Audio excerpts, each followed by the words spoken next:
você ver como que é as coisas. Deus tem umas coisas muito loucas, né? Porque o que eu mais queria na minha vida é sair de Ribeirão Pires. O que eu mais queria na minha vida é sair de Ribeirão Pires. Eu falei, meu... Aí Deus fala, uma história nova. Volta uma história e vai nova. abrir uma igreja lá. Aí a gente foi para Santos, né? Deus fez tudo isso. A gente estava estabilizado. A gente falou, meu, é aqui que a gente vai viver. É aqui que nós vamos passar o resto das nossas vidas. Mas quando Deus ele começou a falar isso, foi muito difícil pra gente. Imagina, a gente apegado. A gente tinha um ministério... A gente tinha um casal de pastores que hoje os dois já estão na glória. Que é o pastor Elcio e a pastora Zélia. Eles... foram tipo assim, pais para nós dois. Eles abraçaram a gente quando a gente chegou lá e cuidavam como eles tinham os filhos, assim, mas tipo adotaram a gente, né? Esse casal. E foi muito difícil a gente se separar deles, assim, porque a gente não tinha família lá, apesar de ser perto, né? 1 hora e pouco você tá lá em Santos. Mas assim, a gente foi muito bem recebido e cuidado por eles, também pelos pastores, né? Então foi muito difícil. Quando Deus começou a falar isso, eu falei, Deus, que coisa maluca você tá pedindo pra gente. É um negócio absurdo, sabe? Você fazer totalmente ao contrário do que você já fez. Que não queria fazer, né? E não queria fazer. A chave é essa. Foi, às vezes Deus manda você fazer algo que você não quer fazer. Foi muito louco, porque o pastor Denis, até o resto da família, até passaram o Natal com a gente lá na igreja, né? Foram na igreja onde a gente estava lá na ponta da praia, tudo.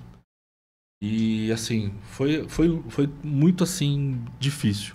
Até o pastor que ele falou assim, meu, o que eu posso fazer é isso, vamos abrir lá, mas aí Deus falou no meu coração, pastor Antônio Carlos, não vamos fazer isso. Dele, mas por quê, né? Então, porque o que Deus falou com o senhor vai estar quebrando. Não é isso que Deus falou pro senhor. E também não é isso que Deus falou com a gente. Nós vamos começar do zero, nem sei o que fazer. Que igreja, como vai ser, que ministério, quem vai ser. Deus falou, vocês vão começar do zero. E o que aconteceu? Daí a gente falamos isso com nossos, né? Falei com meu sogro, minha sogra, meus pais, e a gente tava cada um em um ministério, né? O pastor Denis, as minhas irmãs estavam cada um em um ministério. E a gente, como que vai ser isso? Eu sei que assim, 1 mês e meio a gente vendeu o apartamento. Onde nós vamos morar? E a gente teve que voltar para entregar o apartamento pro rapaz, que já tinha pagado. Aí fui morar na minha sogra. Aí foi aonde a gente vai fazer esse mês 17 anos. 17 né? anos. 17 anos. Olha, nesse mês. E pastor Daniel, lembrei de um pastor de Ribeirão, a mulher dele falando, não vou citar o nome dele, não sei se pode citar não, mas ela testemunhou no público, né? Mas se ele assistir, ele vai lembrar que é com ela. Que aí Deus estava chamando eles para o pastorado, né? E ela naquela luta, e ela falou assim, Deus, tudo bem, tipo assim, Deus, se é para nós ser pastor, você tem um chamado para o meu marido, nós vamos ser pastor, mas não seja em Ribeirão. Pode ser até em qualquer outro lugar. E ele foi ser pastor em Ribeirão. Hoje ele não está em Ribeirão, mas ela falou assim, pode ser em qualquer lugar, menos Ribeirão. Menos Ribeirão. Mas eu sei que Ribeirão recebeu vocês de braços abertos. Mas assim, pastor, acho que fácil? 17 anos, foi fácil? Não.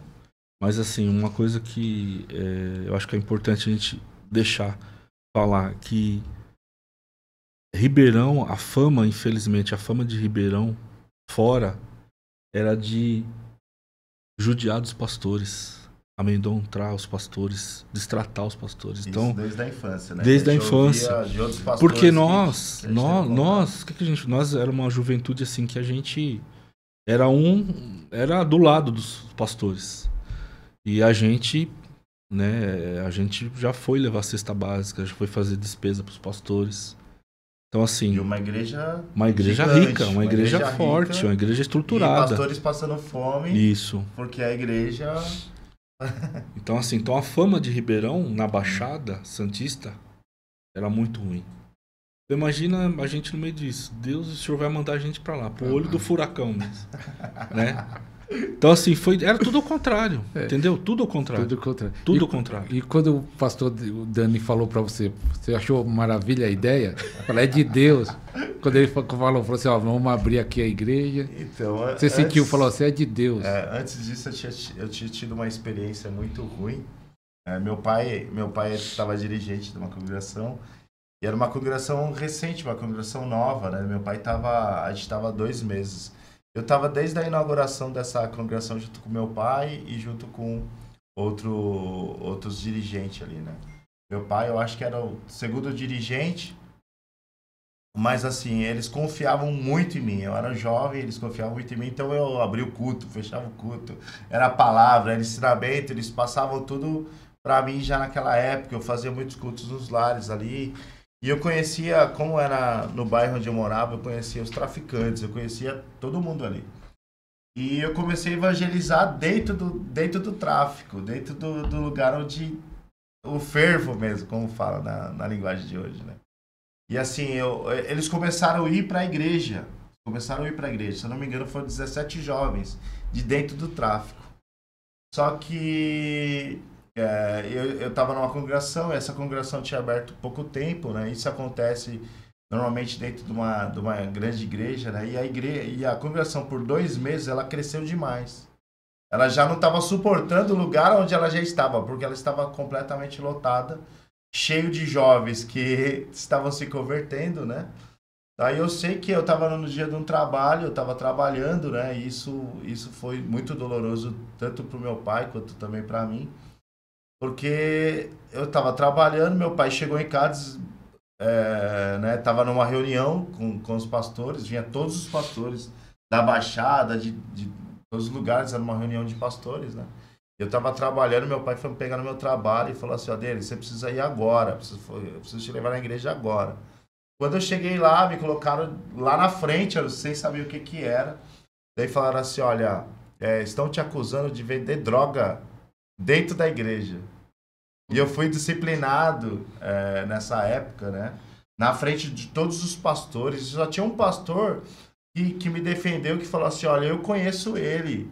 E eu sei da índole dele, né? Eu sei que porque ele me via evangelizando. E ele evangelizava com uma bicicleta, ele tinha uma bicicleta, uma caixa de som, que andava na garupa da bicicleta dele. Ele falou, não, eu vejo ele evangelizando, eu conheço ele. E assim, meu pai, eu trabalhava nessa época na minha casa, tinha um salão na minha casa. Meu pai participava de todos os cultos comigo. Meu pai falou, não, isso não é uma mentira, né? Então, assim, e eu era, nessa época, eu era tesoureiro da igreja. Por que inventaram isso? Então... Inveja? Eu era tesoureiro da igreja, né? Líder de jovens da igreja, praticamente dirigia quase todos os cultos da igreja. E era tesoureiro também, terceiro tesoureiro da igreja sede. Quando me chamaram lá, eu falei, então tá bom, vocês vão me tirar de lado. Que ele falou assim, então faz o seguinte, pastor... Era um pastor novo, ele ainda não me conhecia, né? Tinha trocado o pastor. O pastor que me tinha colocado lá, eu tinha bastante relacionamento com ele. Quando trocou o pastor, daí foi esse pastor que me conhecia, daí foi da onde chegou essa conversa, porque tinha crescido muito. E a igreja, por 2 meses, como eu estava na tesouraria, quando chegava lá, era a igreja que já estava dando a maior oferta, maior dízimo. Então aquilo foi, eu acho que chegando de alguma forma aos obreiros que já tinha na casa. E isso eu acho que foi trazendo um pouco de picuinha, foi da onde chegou tudo isso. Eu sei que na época o pastor veio falar comigo, né? Daí ele falou assim, vou ter que te disciplinar, né? Me disciplinou num culto de ceia da igreja, né? Mas você aceitou tudo numa boa? Eles falando, te acusando, você não ficou nem com raiva? Porque assim, quando chegou... Não quis dar chute.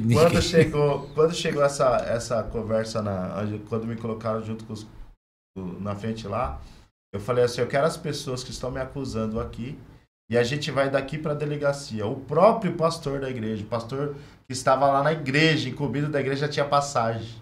E um dos que me acusaram também tinha passagem. Esses 2 foi o primeiro a cair de joelho e falar, não, pelo amor de Deus, não leva isso para a polícia, né?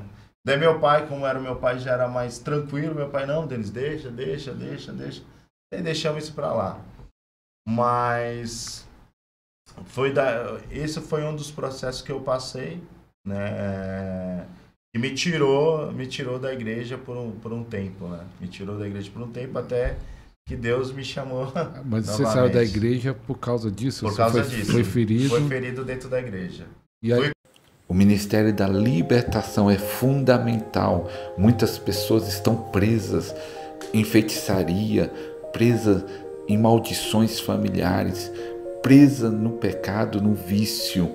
E Deus está levantando uma geração forte para libertar os que estão cativos, porque a Bíblia fala: para isso se manifestou o Filho de Deus, para desfazer as obras do diabo.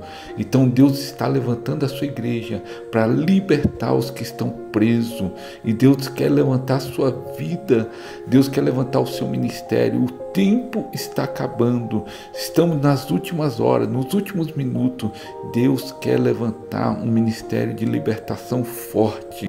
Por isso, aproveita agora, aproveita esse super promoção, super oferta, 10 e-books sobre cura e libertação. Aproveita enquanto há tempo, aproveita essa oferta. Link na descrição, vai durar pouco tempo.